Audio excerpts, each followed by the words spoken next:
Good morning, good evening, good afternoon, or good day wherever you are in the world, and welcome to the next episode of No Dice, No Glory. Sponsored by our jobs that actually pay us money, we're coming to you not at all live from an abandoned arms factory deep under a mountain in West Virginia. We are proud to proffer to you the finest in wargaming coverage. Without any further ado, let's get this show on the road. Hey, well, thank you, Sean, for that rousing invitation. So the last few podcasts we've been saying about Sean's wedding countdown, and it's coming up. It's less than a month away in Cleveland, Ohio. I can't wait. I'm actually in the wedding party, folks, and Sean sent me what I need to wear, and it's a sweater. I could just say I would definitely not buy myself. So you'll be able to see that. But I know folks didn't tune in today to hear more about Sean's upcoming nuptials. But I am here today with actually one of our writers that I hope you've read her stories, Caroline Gilmore, and other members of the George Washington University. What is it? It's the Strategic Crisis. I blank, my friends, but I'm going to have Strategic you crisis simulations. I know. I want you guys to introduce yourselves to our audience. Cormac, starting with you, my friend. So, hi, I'm Cormac Brown. I'm a senior at George Washington University studying Middle East Studies in Arabic, and I'm the co-president of SCS. All right, Caroline. Hi, everyone. I'm Caroline Gilmore. I'm a junior at George Washington University, majoring in international affairs, and I am vice president of administration at Strategic Crisis Simulations, also known as SCS. Can we call you Caroline, or is it Madam Vice President? Caroline is perfectly fine. Thank you. Okay. And then with us is Cassandra, who I think is the president. Introduce yourself if you could, please. Hello, everyone. Thanks for tuning in. I'm Cassandra Micah, and I'm a senior at George Washington University. I'm also studying international affairs, and I am the co-president for SCS. Oh, who's the other president? Cormac. It's me. From looking at the website, I thought you would have said that, but what I'm going to have you guys do first is tell us a little bit about SCS, its history, and what you guys do.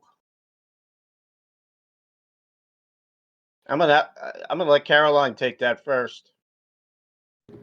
Amazing. So SCS is an experiential learning organization founded in 2009 by two fabulous students at George Washington University.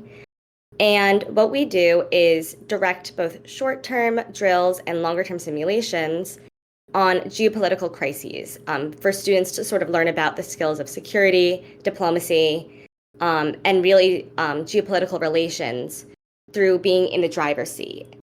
This means that they're acting out, perhaps, if they're, let's say there's a crisis in Italy. They might be playing the DoD. They might be playing Department of State. And they're working with people on other player teams to sort of figure out a solution and really work through the challenges. And by doing that, they learn a lot of valuable skills and have fun along the way. What else would you guys like to add about SCS? I think you got it right on the nose. We have weekly events at George Washington, and then we have so we call those crisis drills, and they're about 2 hours long. We usually hold them on Thursday nights, and they generally have about 20 people come to them, and they try to solve a more scaled down issue like Caroline was describing. And then twice a semester we have a large scale simulation that has roughly 50 to 80 participants come, and we bring in mentors, and it's definitely a more intense game than the crisis drills. Yeah, and let me translate some of that. Our audience is sometimes not that quick. what SCS is, and I went to actually met Eversman, who I think you guys should know. I've had him on the show a few times. Said, "Hey, you should come check this out." And believe it or not, at the Joint Staff, we do similar war games to SCS, and essentially, it's a war game or conflict game or competition game that's held in a seminar-style format where the participants are put into that scenario and they have to solve the problems that are in front of them. Um, the one I went to dealt with the South China Seas. I think you guys had 6 countries and 80 people show up. So it's a type of wargaming that doesn't use a board. However, it is pretty impressive, and it's one of the things that is done in a lot of different settings.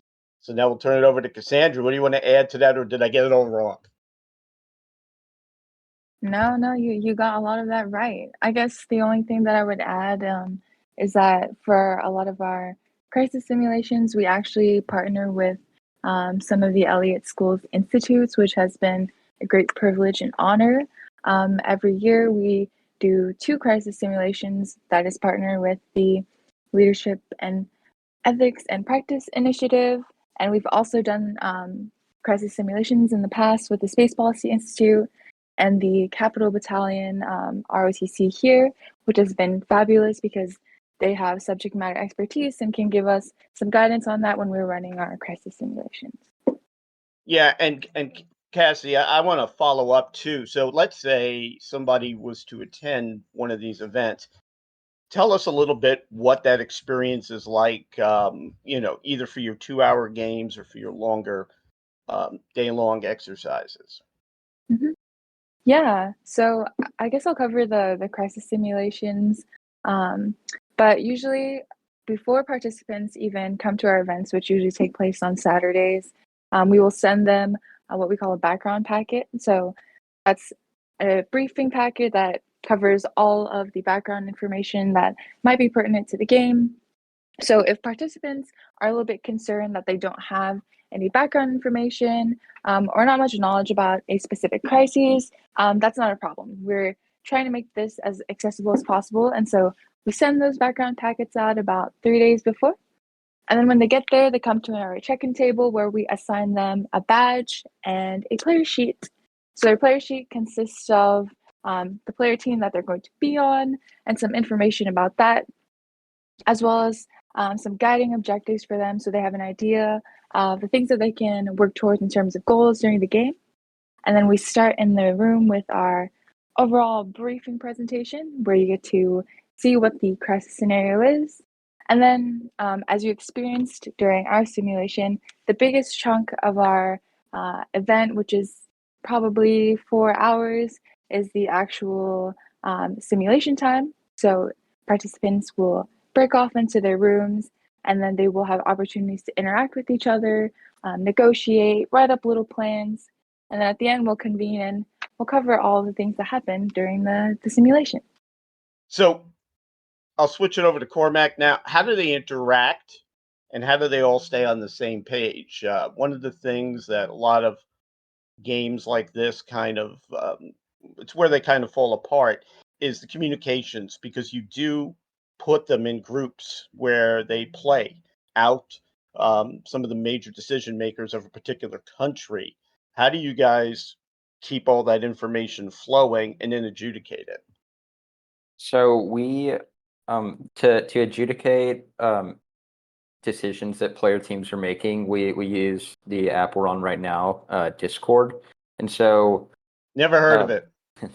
And so participants have the ability to obviously text with each other on Discord, but members of our organization during the event, we call it the control team, and they send requests to us, and depending on if their requests or like it, so generally a request to enact a certain policy or to move some type of resource somewhere, we either approve or deny that request based on what we believe would happen in real life. And so they send us that through Discord. And then if that request is approved or denied, then we get back to them as quick as possible. And we also send out various injects and things like that through Discord, just to kind of keep our participants on their feet. So that's generally the way we do it. So I'm going to switch back to Caroline for game design. So essentially, they have to play all of their actions within role. How do you guys prepare in case somebody does 180, or we call it crazy Ivan in a game, and they do something that you may not have thought of? What happens at that point? Great question. Well, so We, first off, we have to ask one per podcast. Valid, and I'm glad it went to me. Yeah. So let's say someone does something that is totally outside the bounds of what we expected. If it's a move or a decision that we think would move game design forwards, control, which Cormac mentioned sort of in the back room, adjudicating the decisions that participants sort of receive through Discord, might decide to run with it and create a really quick new inject to sort of allow this change in plot and see where it goes. This can be sort of contrary to realism, but great for seeing how participants sort of play out the game and interact with teams. But in this, and for example, in our South China Sea simulation, I want to say that North Korea and South Korea ended up signing a treaty of non-aggression, totally outside the bounds of what we've ever seen in this simulation. Not likely to happen right now in real life, unfortunately or fortunately. I thought they have one right now in real life. They were signing a new one. Okay. Cassie, Cormac, I could be wrong about this. Was this the treaty? This was simulation from spring. Yeah. Well, I believe that after the armistice was signed, they did sign something else recently, reaffirming that. Okay, so never mind. Perhaps I'm out of date. But when the simulation happened, they signed something, the teams. But let's say we're not to happen we really thought this decision was not going to work with the way we wanted the plot line to run or the simulation to run. We say no, or we redirect them to something else. The way that we write plot lines and injects for simulation, we come up with this one big idea. It could be a hurricane in Sri Lanka, or it could be a power crisis in England.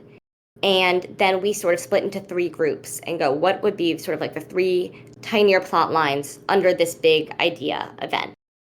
And those 3 groups, which are generally made out of, I want to say 2 to 4 writers, come up with a series of fictionalized news articles, tweets, government memorandums that are all fictionalized. They're only for the use in the simulation, that we would then send out throughout the course of the simulation to sort of keep participants on their toes and reacting and responding to new pieces of information as they come. What was the craziest thing that somebody tried to slip in other than the one you just mentioned? Cassie, Cormac, you've been around longer than I have. I think something generally really just kind of crazy that'll happen is we have a lot of events that do not run with kinetics, and sometimes our players wish that we did have kinetic assets represented, and so they will attempt to move some, they'll try to move the Fifth Fleet to go and bomb Iran or something like that, and this is not the issue that we're necessarily representing, so we do have to deny requests like that. We've also had player teams request to secede from their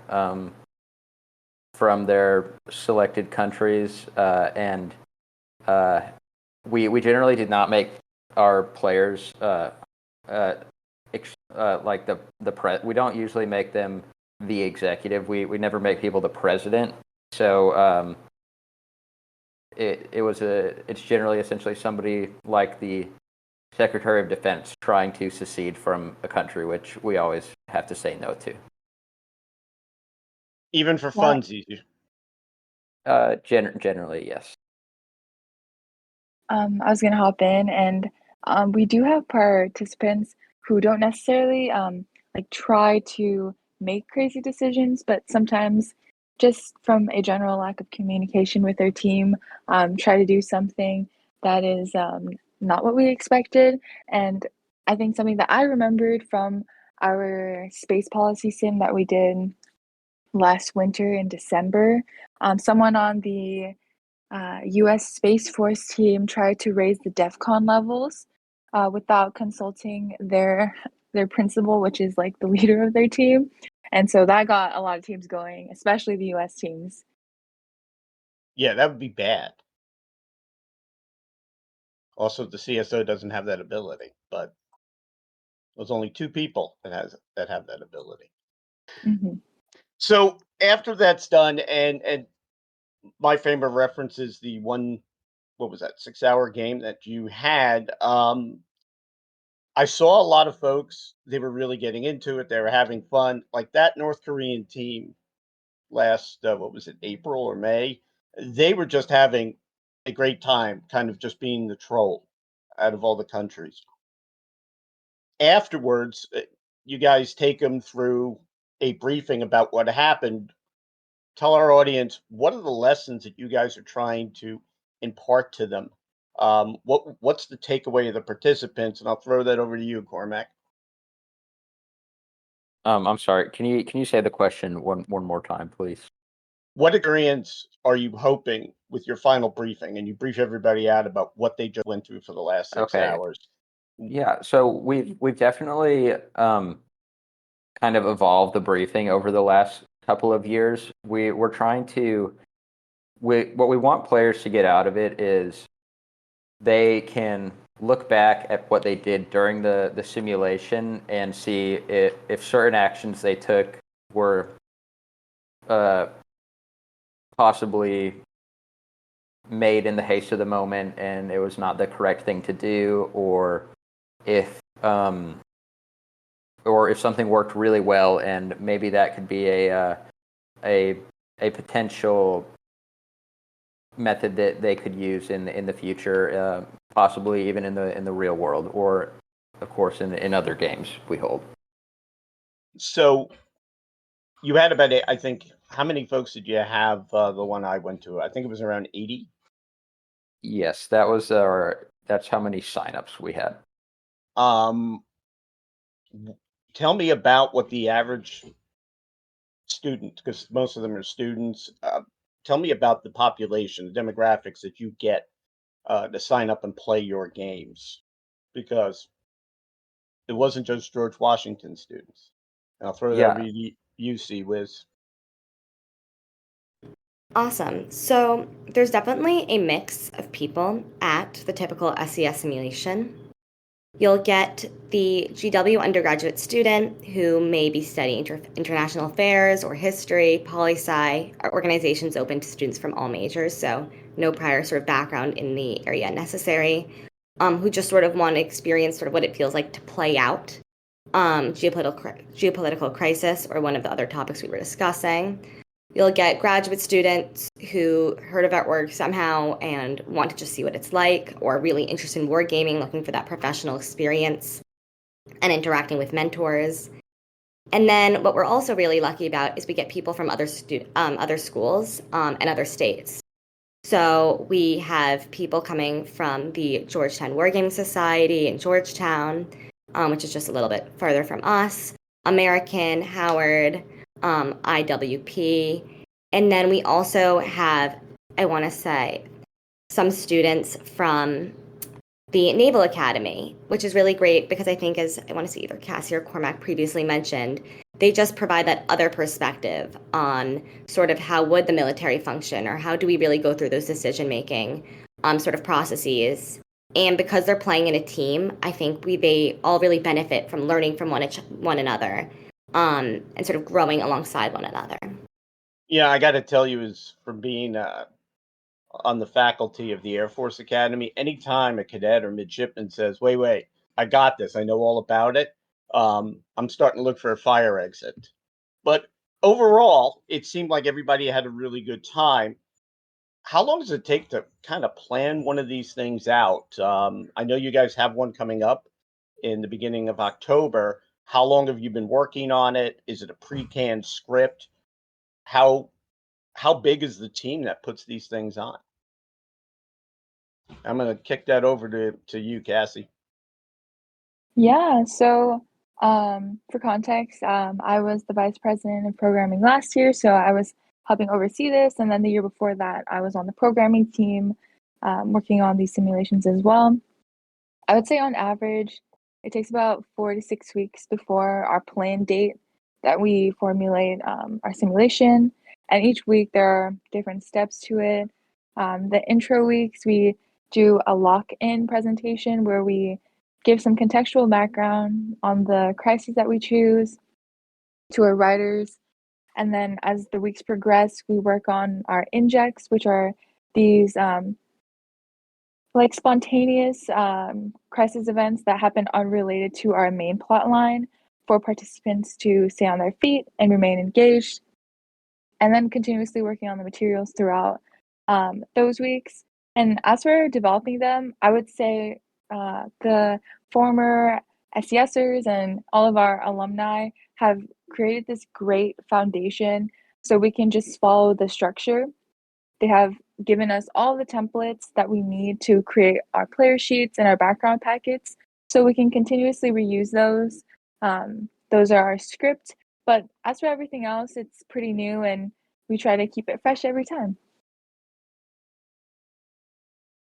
It seems like that's a lot of work. How do you guys pick the actual region or area or type of game? I mean, not as far as presentation, but I believe the one coming up in October. Cormac, tell me what's that one about, and have you run a game like that before? So this one is about the upcoming peace talks between the ELN and the government of the Republic of Colombia that will take place in Venezuela. And so generally, when we're picking a simulation, we love to do the kind of the hot button issues, but we also love to delve into subjects that a lot of times aren't generally covered by like mainstream media most of the time. So this year, Caroline had the excellent idea to do a simulation about Colombia, and I do believe we've had a simulation about Colombia before, but it was over 5 years ago. So this one will certainly be new to most of the people that do come. Well, also what's going to make it pretty interesting is it's about upcoming talks. How hard is something like that to do as opposed to playing something that you guys probably directly study, like the crisis in the Indo-PACOM region? So I would say it depends on sort of the crisis. In the situation of Colombia, I've actually studied Colombia in depth for last year. I wrote a 30-page research paper on it and then also presented on it for several classes, focusing on sort of the conflict dynamics and how the peace talks have evolved to where they are today. And because of that, I would say that as simulation design lead, I have a lot of sort of the knowledge, not all of it, but some of it to sort of start the rest of my colleagues sort of on the path to designing a simulation. When it comes to framing and creating a simulation based off of a region that everyone does not have as much topical expertise, I think, in my personal opinion, the best way to make sure everyone is sort of up to speed and able to create a realistic, accurate, informative simulation is sort of by giving everyone a briefer prior to starting out. Actually, last year, prior to starting off the first simulation, Cormac presented on the conflict dynamics in Yemen, which was our first simulation for the year. And as a person who had not previously studied Yemen before, it was really helpful to sort of have it very clearly laid out for me and then sort of learn from that. Similarly, this year, I presented on Columbia and the conflict dynamics to the rest of the writing teams prior to really getting started on the simulation. So we would all have sort of a similar level of background information on who are the basic stakeholders, what are the main conflict issues, what are the dynamics of the situation, how has it changed over time. And by sort of setting them all up with that background, I think we then are sort of ready to sort of tackle this new topic and research it and get into it further. Did you use, I mean, there is a game about this. It's a game by, I believe, a friend of mine, Vocal Runke, called Andean Abyss. It's a coin counterinsurgency game that deals just with the crisis in Colombia. Do games like that kind of inform what you guys do to see whether or not you have to create new or take from an existing framework? And I'll shoot that over back to you, Cormac. Generally, I'm sure that we have had games that we create that have inspiration from other games, but generally speaking, we are not using other games as a template or anything like that. Why is that? I don't know exactly, but we do think I do think that gives us a large degree of flexibility in what we decide to do, especially when deciding to introduce different game mechanics and things like that. Okay, that's yeah. I can't say enough great things about the coin series. One of the things that we do with my day job is we do look at other games to see whether or not these have been used before. And a lot of times what it does is it creates that crazy Ivan that a player may go through to see how other games have handled that and through mechanics. But if you guys haven't played Andean Abyss, I'll set you up with the designer and be prepared for a really fun day. Now, how can folks that are interested in this, like, what is the requirement? Can anybody just sign up, walk off the street, kind of like, a little bit what I did? And More or less, yes. more or less. So for students in our school, anyone can come to any of our events. Anytime, you don't have to be part of our Engage or sign up in advance. But for simulations, you do have to sign up on the Google Forms. And Cassie, are there any other rules that I am somehow forgetting? No, we have a range of participants. Obviously, our primary demographic is the undergraduate body, not just at GW, but also Georgetown and American.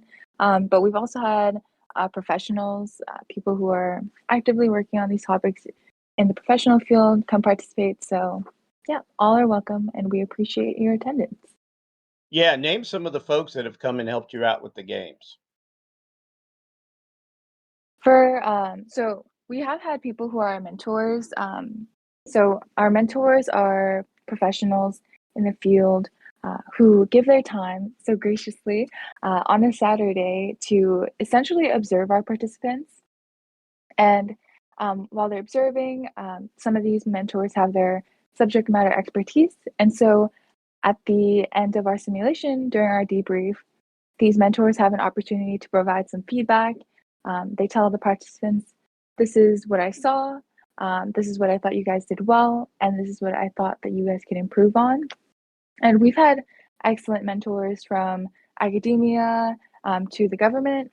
We've had several professors from GWU who have subject matter expertise. And we've also had professors from other universities. We had a professor from American University come participate. And then, of course, we do hold a special spot for our former SESers and our alumni, a lot of which are now actually working in the private sector and consulting on topics related to SES, and also in the government, predominantly in the Department of Defense. But as we know, we can't discuss that, but I'm sure if you know, you know. I mean, you could discuss it.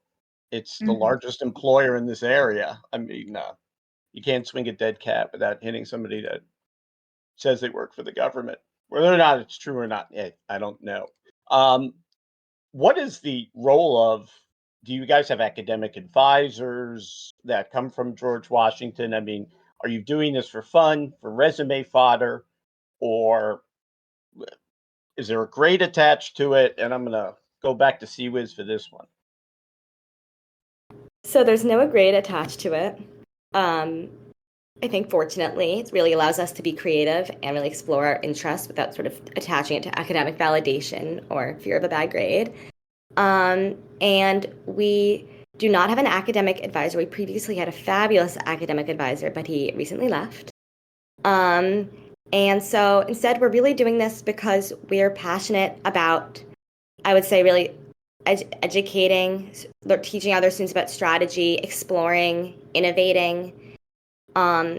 Everyone who does this does it because it's a passion project. And I think that's what makes strategic crisis simulations really special and unique as a student org, is that we're putting in a good couple hours every week to design and then put on these simulations and other events for other students to really learn and grow from. We have collaborated with a variety of professors at GWU and at Georgetown, including Professor Christopher Kojim at the Elliott School and Professor Chasdy, as well as Professor Brian Alexander at Georgetown. But beyond that, it really is a student-driven, student sort of operated initiative. Yeah, I'm going to kick it back to Cormac. So you've been with this for what, 3 or 4 years so far? Yes. What's the biggest thing Cassie you've and I gotten both out? have. All right, well, I'll kick this over to both of you then. What's the biggest thing you've gotten out of this from your participation with SCS? For me, I've received really a lot of great mentorship from the people who came before me in SCS. It really broadened my views of what international affairs actually was, and it really helped show me kind of the options I had in the future, and that things like wargaming are included in those options. What about you, Cassie? Yeah, like Cormac, I've also been here since my freshman year, so this is my 4th year. And I would also agree, a lot of mentorship. Our former SESers and our now graduated alumni, they provided a lot of help in us, building our resumes, applying for internships, and looking for jobs. Also on like the practical level, SES is extremely helpful to acquire knowledge about international affairs and also skills that you might not necessarily get from a classroom. So I think my like critical thinking skills, negotiating, and public speaking have greatly improved. My briefing skills have become so much better from having to do all these presentations in SES, and I'm so thankful for that. And then not to be corny, but the friendships I have made in SES have been amazing. Cormac and I have known each other since our freshman year. And my first GW friend was actually someone who wanted to go to an SES drill with me. So, yeah. Yeah, and it was almost a trick question because I'm expecting one of you guys to say, it's fun as hell. It seems like from watching it and speaking with you guys afterwards, you guys really enjoy this. What about the enjoyment factor? There's got to be, if this wasn't fun, you wouldn't keep doing it. See, Wiz, I'm gonna okay, Cormac, go ahead. Absolutely. I mean, just like Cassie said, I've made most of my friends in SCS, and I look forward to. We have our weekly meetings, and I love going to our weekly meetings, and then we have an event every week, and one of the crisis drills, and those are just a blast as well. Because you guys party, right? Somebody brings a keg? No, we do not do that, but we do have our fun. Yeah. On a more PG level, I'm sorry. Drinking is PG, but go ahead. I was going to say, during our actual events, there's just never a dull moment. And that's what I think for me really separates SES from sort of everything else that I could be doing, is that there's both these really interesting people who all have sort of different skill sets and backgrounds and views and understandings of the world. And then you have sort of never-ending sort of streams of information and new ideas and new problems you have to solve. And because of that, it's sort of like there's always something going on and always a new way to sort of explore, learn, and communicate. And the fact that there's also that really sort of a safe, welcoming, warm community to do it in makes it that much more exciting, and sort of worth your time and worth my time. So I'm going to start getting into how you guys want to parlay this in the future. But in June, Caroline, you ran the game of Connections and you wrote an article about it. How do you think that game went? And was that the first time that you met with wargamers from all of government, academia, allies and partners? How do you guys, what was your impression of that for people that haven't read the article? So first off, what an amazing experience, and thank you so much for connecting me with Connections. I had never been to a wargaming conference, and SES had never been to a wargaming conference. And in the past, we've actually have not had much interaction, I would say, with the formal wargaming community. So the experience of going there and meeting people who use strategic exercises and wargaming and all sort of levels of both the public and private sectors was really sort of mind-opening. All the different ways that games and sort of thinking about things in this more analytical, creative way can be used to really solve some real-world problems was really exciting. The game that we put on was an abridged version of the annual simulation that we do every year, Rising Tides, which is our US-China kinetic simulation. And I would say it went really well. It was super interesting to see different people who are experienced wargamers, play the game out, and sort of how they went through their decision-making processes to make decisions and shape policy was super different than I would say how most undergrads do it, mainly because they don't have that same sort of gaming background. And sort of coming away from that, I was sort of left with this great appreciation both for the wargaming community and for the space for our student organization to really grow with it and through it. Definitely made a lot of new connections that we hope to sort of bring forwards through our games and through our future simulations, and learned a lot about sort of new ways that we can structure our games and injects and simulations in a way that's applicable sort of at all levels of wargaming understanding and sort of gaming experience. Yeah, so let me embarrass Caroline here for a few minutes because I know Cassie and Cormac, you weren't there. She actually ran this, and she was going up against the Ukraine briefing and Tim Barrack's OWS. So we ended up starting a little late because it's tough to compete against those. And one of the folks that was there was Zach, who actually is standing up a wargaming function at State Department. So he uses tools like this for actual State Department policy with their ASD. Did you feel, I know the answer is no, but what was that like? Because these folks can call you out on BS pretty quick. Now, that wasn't the case. He really enjoyed it, and he and I have actually spoken quite a bit about it. But what was that like presenting it to, these aren't students I can bully and harass? Well, first off, I would never bully or harass any student. I strive to treat everyone with respect As a joke. and humility. I know, but I got to make sure everyone knows. You did Caroline snap at one person during that, but I maybe because lived. they were eating Dominoes. Anyways, I would say it was definitely a bit of a new experience. Having really impressive, exciting people like Zach play our game. Definitely a little intimidating. But it was overall, again, a really great experience. They engaged so thoughtfully with the material you included.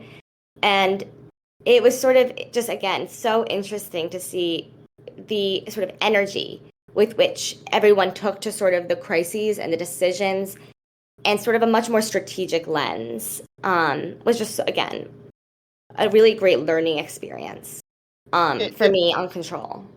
it also validated what you guys do, because if you didn't leave there emailing everybody else in SES saying, holy moly, what we do, these guys do too, and ours is just as good as theirs. Now, you probably didn't say that last part, but for folks that were in the room that said, this isn't bad, who helps them with it? And I'm like, nobody. They actually do it on their own, which was really now was very surprising. And it's not because you guys suck or underachievers. It's just because when games are done like this in other places, I mean, it's if I need a South China Seas expert, I go to the OSD South China Seas folks. So the real pros from Dover, but you guys pull it off, which without that expertise. So yeah, and I was the one that she yelled at because sometimes I sing out loud, and I'm just going to leave it at that. I lived, but You have a it's lovely still. singing voice for other Uh, times. yeah, you see, there you go. It was really serious, and you could see the picture of her in front of the room. But did you go back and tell Cormac and Cassie, like, hey, we're kind of like on the mark with this. We have a good product here, and I'm going to kick it over to the two presidents. What did you hear about that after Caroline left? Yeah. So Caroline, as well as two of our programming members who participated in this, they had a lot to say about it. They were impressed and also surprised that we had never heard of it before we met you. So thank you so much for connecting us. That's They, why we have it. they told us about all the different subjects, things that we had not even thought about ourselves for potential topics. And then in terms of like hitting it on the mark, they also expressed that. But I think we kind of came to this realization a little bit ago when we did a tour with Edelman in the last academic year, which was facilitated by Caroline.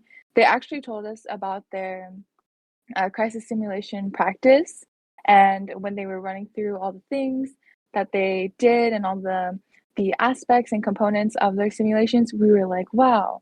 So we're doing things that are very similar to what professionals do. Obviously, we're just students. We don't have the capacity or the expertise that real life professionals do. But to know that we're even getting a semblance of what you guys are doing is honestly amazing. And it was very exciting. Yeah, how do you guys turn the energy from that validation, from that, hey, this is something that if you want to go do this afterwards, because we're going to get to how folks can parlay this afterwards, especially students. How did you infuse that excitement into your membership? And I'm curious to see what the reaction was with members of the board and your rank and file. Anybody could take that one. So this semester, I'm really happy to say that it looks like we have our most enthusiastic group of individuals writing for our events this year, and we're really excited about that. And hearing about Caroline's and our other members' experiences at Connections definitely made everybody real excited to just keep doing what we're doing and to keep improving our product every time. Yeah, Caroline's article, actually the one from the crisis simulation I went to, gets a lot of hits. A lot of people find it very interesting. And in fact, I don't know if Caroline shared this, but a professor from a grad school professor from a university in South Korea reached out. Hey, this sounds like what we need here in his school. I don't know. She told you guys that. Um, Looking at how this is a really good tool. Um, how do you guys, or is there any thought to going to some of the professors at George Washington one of the universities, and Caroline hit it off first off the bat. Experiential learning about using this in other classes where people do get grades. Any thought on that? Have you ever been approached for that? So we have been approached to support on professors' own games and sort of mini class simulations that they'll do at the end of the year. We help out semi-annually with a space policy classes final tabletop simulation. And there are a few other classes, I believe, that also use it. However, we've never sort of been connected with like a wargaming class. But definitely we have those relations. It's just not formalized, I would say, in that we're like in a class where we're designing or creating these war games or simulations for grades. Cormac, Cassie, anything to add? Yeah, so as Caroline mentioned, we usually do support a tabletop simulation for a space policy class. And so at least in that sphere, there are professors who are thinking about how you can apply experiential learning to the classroom. And then my sophomore year, actually, in my East Asia past and present class, I also had the opportunity to participate in an in-class simulation. So I do think more and more professors are seeing that experiential learning is a great opportunity for students to be able to engage with their lecture material in a more fun and exciting way. But maybe that's something that we can consider in the future to maybe connect with professors and see if that's something that they'd be interested in. And I just got a text from Caroline saying, "Damn it, why'd you ask that question? This is why we wanted you to submit the questions beforehand." So I apologize. Totally false. But I love the creativity. Yeah, there you go. There you go. So how does this, for the folks that participate, the folks that run this, how have you guys parlayed that into your career aspirations? Or how have they, or how do you plan to? And let me start off with the two seniors first. Cassie, you want to take this one first? Yeah, I can take this one. So I think that right now I'm still not 100% sure what I'm going to do after I graduate, which I think is probably common for most seniors. But what I do know is that wherever I do end up, I have this amazing skill set that I can use if I decide to go in the government or if I decide to go in the private sector.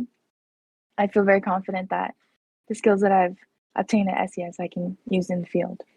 They're very fungible skills. Mhm. Cormac, you guys, you went through your, studying Middle Eastern affairs. How do you plan to parlay this into something you may be doing in a year from now? Just like Cassie, I don't know exactly what I want to be doing, but my skills developed through SCS have definitely influenced my writing. Particularly has improved greatly, and that is just such a skill that can be used in any industry, really. And in addition to that, I've definitely gained leadership experience and things like that. That will certainly serve me well in the future. That's great. Caroline, you got some time until, and let me tell you guys something. I haven't figured out what I want to do when I grow up, so don't worry about it. One day I'll figure that out. But anyway, Caroline, how you got a couple of years left. How are you using this to set yourself up for what you're going to do after you graduate? Well, as you mentioned, I do still have 2 years to go, so definitely still exploring. But what I will say is that strategic crisis simulations, like Cassie, like Cormac, has equipped me with a set of really amazing skills with writing, with public speaking, with strategic thinking and communications, both from just sort of playing out the games as well as designing them and then being on the e-board. I think I've learned a lot. And what I really hope in the future is that strategic crisis simulations has really taught me about how much I've enjoyed being creative and thoughtful in my creativity when I'm working. And I hope to be looking for a position that really allows me to harness those skills and be innovative and forward-thinking and solution-oriented. So hopefully, while I will have to leave strategic crisis simulations behind in a year or two, hopefully those skills and the real joy that I find in my work sort of continues with me in that same way. I think you should just tell our audience, aren't you planning on running for Congress right after you graduate? You know, I would never say never to anything, but who knows? Future plans undetermined, but definitely exciting. Yeah, which is great. I wouldn't take that job, but if you need a mill aid, give me a call. But how can folks find this to get some more information? I'll throw the links below to Caroline's 2 articles so you can kind of see. First of all, actually, all your pictures are in her initial article. You'll have to pick out who's who in the article based just on their voices. See who can come with that. But where can they find you guys? You guys have a website or something, or a Twitter? Yes, our website is gwuscs.org, and you can find the sign up for our simulation there. You can find out anything you want to about the org, and you can also find all of our socials there. Social security numbers? Yes, yeah, exactly. All right. Yeah, that's kind of scary. But anyway, yes. So before we turn it back to good old Sean in the studio, I'm gonna let you guys each get a last word in. We'll start with CWIS, then Cormac, then Cassie. Is there a reason why everybody has to have a C name with your organization? We do call ourselves 3C, but no, not a requirement for joining or being on eBoard. Well, just thank you, Mitch, and thank you, No Dice, No Glory, for hosting us and letting us share a bit about our student organization today. It's been great getting to speak with you and sort of share how much we love SES with you all. Cormac, you're up next. Yeah, thank you so much for having us on. We hope that anybody listening, if you want to come to our events, we'd love to see you there. And if you have any questions, can send us a direct message on Instagram or send us an email or something like that. But thank you so much for having us on. All right, Madam President, we wrap it up with you. Thank you. First, thank you, Mitch, for having us here, and thank you to everyone tuning in and listening. This is honestly a wonderful way for me to wrap up my last year of SES, talking about my experiences over the past 4 years. And I hope that anyone who's tuning in can check out our website and our events. And also, I hope we see you again at our events, Mitch. Yeah, I mean, I was giving CWIS a hard time that the my invite must have gotten lost in the mail. But I'll tell you guys, first of all, it was great having you on, and I've only been badgering some of you guys for a couple of months. But for folks out there that are interested, because I always get asked all the time, how do I do what you do? And first of all, I recommend don't do that. But getting involved with organizations like this, just to watch the excitement of the folks in there, and the fact that what they're doing is hard. And I saw some of your players making the same mistakes very senior leaders in our government also struggle with.